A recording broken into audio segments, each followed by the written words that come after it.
Hey guys, it's Amanda. So today I'm going to be showing you how to make your color wheel template, or rather how to transfer it to your gessoed Bristol board.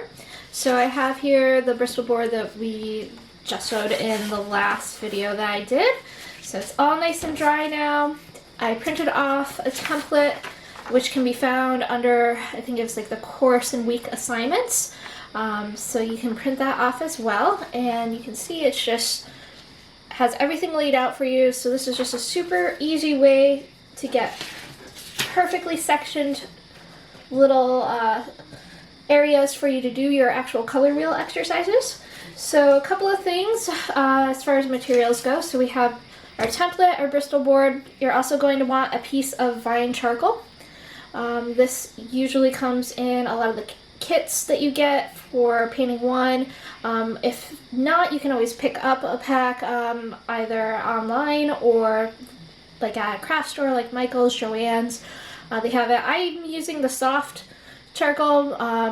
That's because that's what I had and it transfers pretty easily too.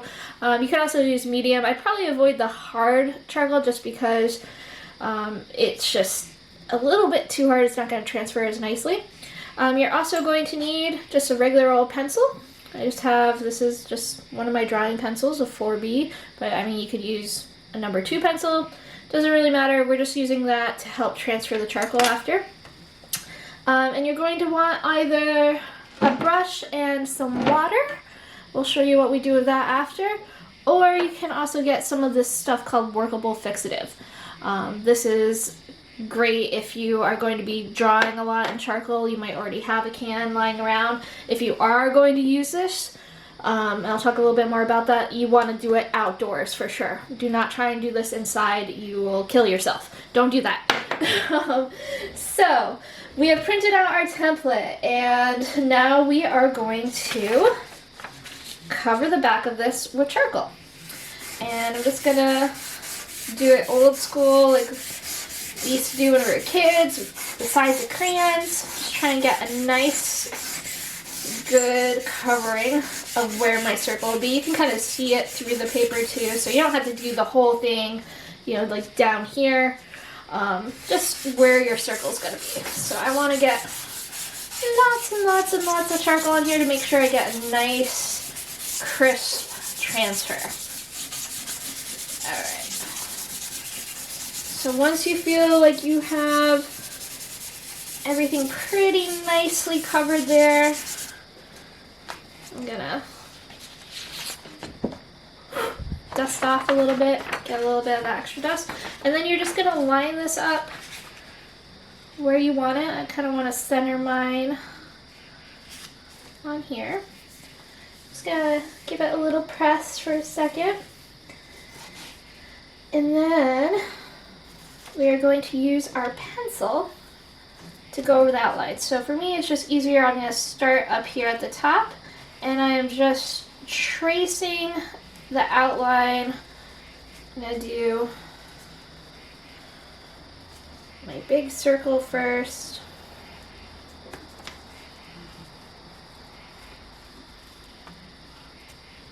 You might want to be more precise than I am. I'm just trying to get through this quickly for you. But yeah, you're just gonna go over it. And then you're gonna go over all these little sections as well, because this is going to really help you divide every section and make sure you have an equal section for every color. And make your color wheel look gorgeous. So I may speed this up just because.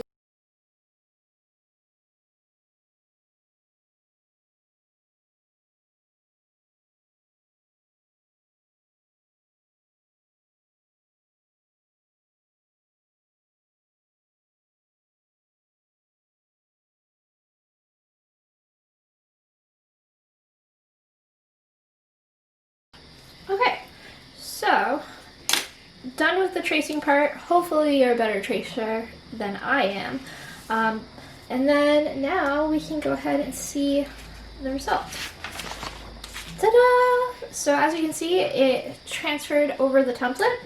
Obviously charcoal is a little bit messy, so just clean up any areas here. The nice thing about charcoal is that it does erase rather well. So, and I can go in even with one of my little erasers here, kind of get any areas that I don't want an excess of charcoal dust on it. Looks like the cloth is actually working really well. I'm gonna go in and clean up a little bit of these spots. Only because I want to see that beautiful white gesso underneath.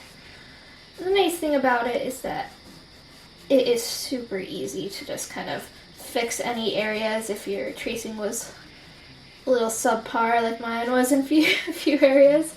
You can go back in just lightly with your vine charcoal and fix any areas if it, if you didn't get a complete line. Like right there, I kind of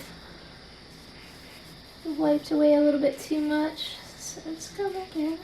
But this is much, much, much, much easier than trying to do this all by hand.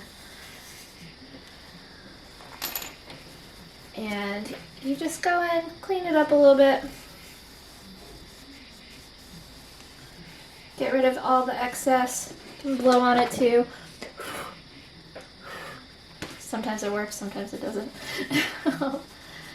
Yeah, just make it look nice and neat.